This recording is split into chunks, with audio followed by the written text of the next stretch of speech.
পেয়ারা গাছের পাতার গুণাগুণকে কাজে লাগিয়ে টবের মিডিয়াতে বসানো গাছ হোক বা মাটিতে বসানো পেয়ারা গাছ হোক, সমস্ত গাছগুলিকেই সতেজ ও তরতাজা রেখে সমস্ত রকম সমস্যার সমাধান খুব সহজেই করুন।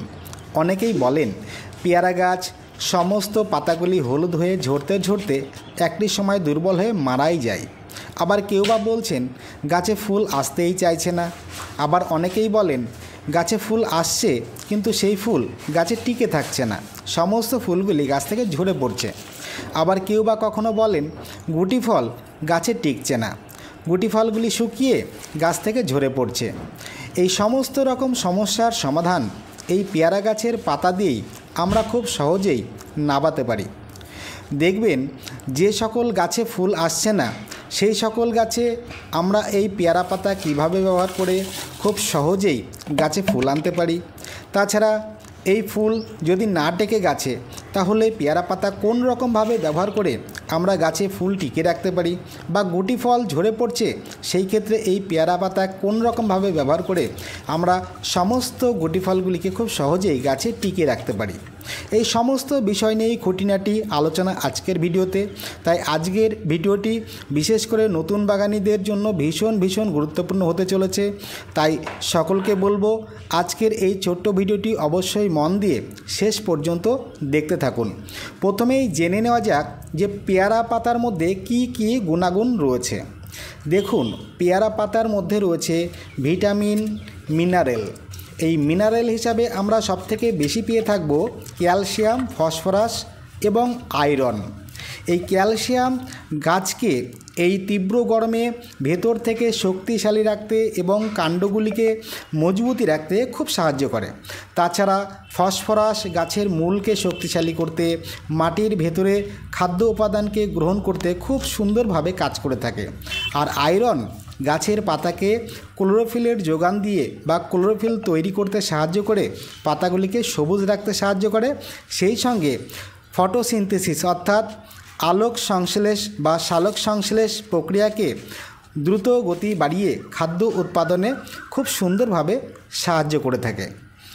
আর রয়েছে এতে প্রচুর পরিমাণ অ্যান্টিঅক্সিডেন্ট। এই অ্যান্টিঅক্সিডেন্ট গাছের ভেতরে থাকা কোষগুলিকে সুস্থ সাবলীল রাখতে সাহায্য করে। তাছাড়া রয়েছে অধিক পরিমাণ পটাশিয়াম, যে পটাশিয়াম গাছে ফুল আনতে এবং ফুল পুরস্ফুটিত করতে এবং গাছের গুটি ফলগুলিকে টিকিয়ে রাখতে খুবভাবে প্রয়োজন প্রত্যেকটি গাছের ক্ষেত্রেই। তাই অবশ্যই বলবো এই পেয়ারা পাতার গুণাগুণকে কাজে লাগিয়েই আমরা এই সমস্ত সমস্যার সমাধান খুব সহজেই নামাতে পারি। তাহলে চলুন বিস্তারিত সব একে একে জেনে নেওয়া যাক। ধরুন আপনার গাছে ফুল আসছে না, তাহলে এই পেয়ারা পাতা কিভাবে ব্যবহার করবেন। সেই ক্ষেত্রে আপনাদের বলে রাখি, পেয়ারা গাছের যে শুকনো পাতাগুলি গাছতলায় পড়ে থাকে সেই শুকনো পাতা বেশ কিছুটা পরিমাণ নিয়ে 1 লিটার জলের মধ্যে 2 থেকে 3 দিনের জন্য ভিজিয়ে রেখে দেবেন। এবার 2 দিন বা 3 দিন পরে গিয়ে সেই জলটি কোনো একটি ছাঁকনির দ্বারা ছেঁকে নেবেন। ছেঁকে পরিষ্কার করে নিয়ে তার সঙ্গে 50% ফ্রেশ জল মিশিয়ে টবের মিডিয়াতে ব্যবহার করবেন। এবার এই ক্ষেত্রে একটু বলে রাখি, এই জলটি যখন টবের মাটিতে ব্যবহার করবেন তখন অবশ্যই 10 বা 20 মিনিট আগে সাধারণ ঠান্ডা জল দিয়ে মিডিয়া একটু ভিজিয়ে নেবেন, তাহলে এর গুণাগুণ সবথেকে বেশি পাওয়া যাবে। এবার এই খাবারটি কদিন ব্যবহার করব? সপ্তাহে 1 থেকে 2 দিন করে। এবার কন্টিনিউ এই খাবারটি আমরা ব্যবহার করতে থাকব যত সময় পর্যন্ত গাছে ফুল না আসবে। মোটামুটিভাবে 7 থেকে 8 বার বা 10 বার ব্যবহার করলেই দেখা যাবে যে আস্তে আস্তে গাছের ডগার 4 থেকে 5টা পাতার কিনারা বা পর্বগুলিতে ফুলের দেখা মিলে যাবে। তবে বলে রাখি, যখন গাছে ফুল চলে আসবে তখন কিন্তু এই খাবারটি ব্যবহার করবেন না। আমি আবারও রিপিট করছি, গাছে ফুল না আসা পর্যন্ত সপ্তাহে 1 থেকে 2 দিন করে এই খাবারটি 50% ফ্রেশ জলের সঙ্গে মিশিয়ে টবের মিডিয়াতে ব্যবহার করতে থাকবেন। গাছে ফুল চলে আসলে এই খাবারটি ব্যবহার বন্ধ করে দেবেন। আশা করি বিষয়টি আপনাদের বোঝাতে পেরেছি। এবার বলি, যদি গাছে ফুল এসে থাকে সেই ফুল টিকছে না, অর্থাৎ সমস্ত ফুলগুলি গাছ থেকে ঝরে পড়ছে, সেই ক্ষেত্রে কিভাবে এই পেয়ারার পাতা ব্যবহার করবেন। এই ক্ষেত্রে বলে রাখি, গাছের মোটামুটি যে সমস্ত পুরনো পাতা অর্থাৎ বয়স্ক পাতা বা আপনি কচি পাতাও ব্যবহার করতে পারেন, তাতে কোনো অসুবিধা নেই। অর্থাৎ পুরনো একটু বয়স্ক বা গাছতলায় যে সমস্ত টাটকা পাতা সবেমাত্র পড়েছে এই রকম পাতাগুলিকে জোগাড় করে আপনারা 1 লিটার জলের মধ্যে দিয়ে উনুনে অর্থাৎ কাঠের উনুন হোক বা গ্যাসের উনুন হোক সেখানে কিছুটা সময় ফুটিয়ে অর্থাৎ জাল দিয়ে নেবেন। একটু জলটাকে ফুটিয়ে নিলেই এই পাতার ভেতরে থাকা কষ যেটা লালচে বর্ণের আকার নেবে, এই নির্যাস রসটি কিন্তু জলের সঙ্গে মিশে যাবে। আর এই জলের মধ্যেই রয়েছে সমস্ত রকম মিনারেল থেকে অ্যান্টিঅক্সিডেন্ট এবং আয়রন, ক্যালসিয়াম, ফসফরাস, পটাশিয়াম প্রচুর পরিমাণে মিশে যাবে।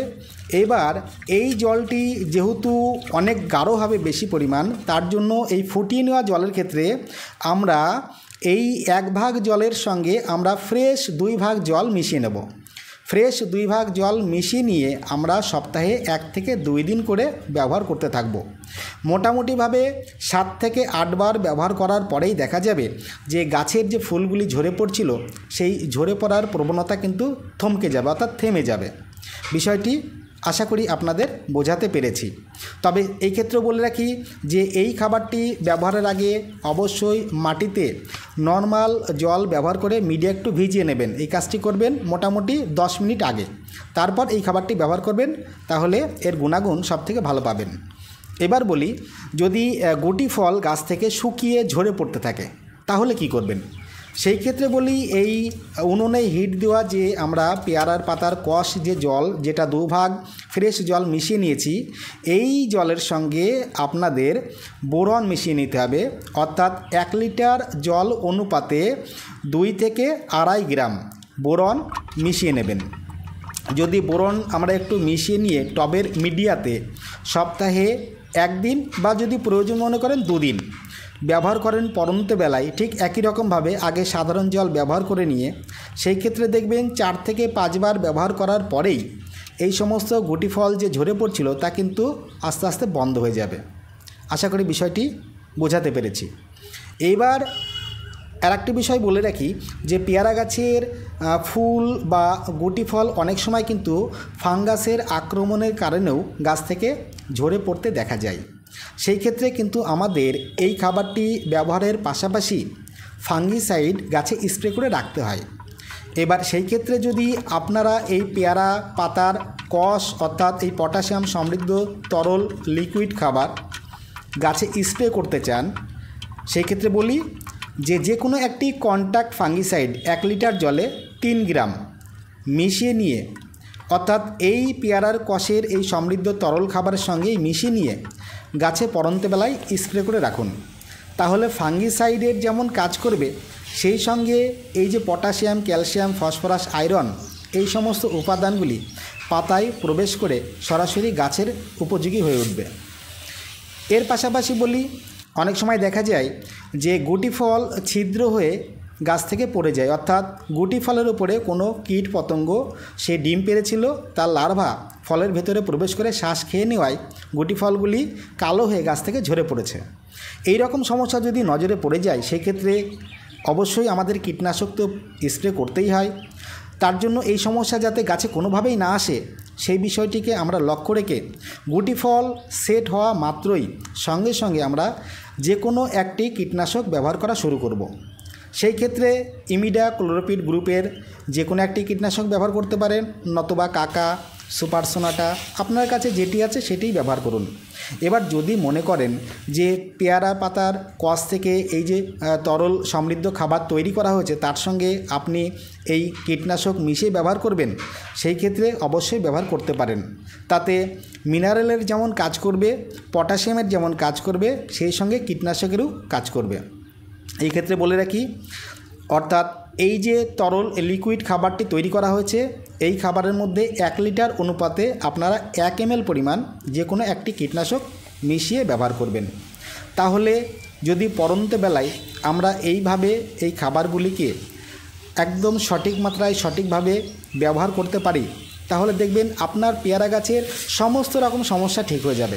পেয়ারা গাছের পাতা যদি হলুদ হয়ে ঝরে পড়তে থাকে সেই সমস্যা ঠিক হবে, গুটি ফল যদি ঝরতে থাকে বন্ধ হয়ে যাবে, ফুল আসছে না, ফুল আসার সম্ভাবনা দেখা দেবে, গাছের ফুল শুকিয়ে পড়ে যাচ্ছে, সেই সমস্যাও ঠিক হয়ে যাবে।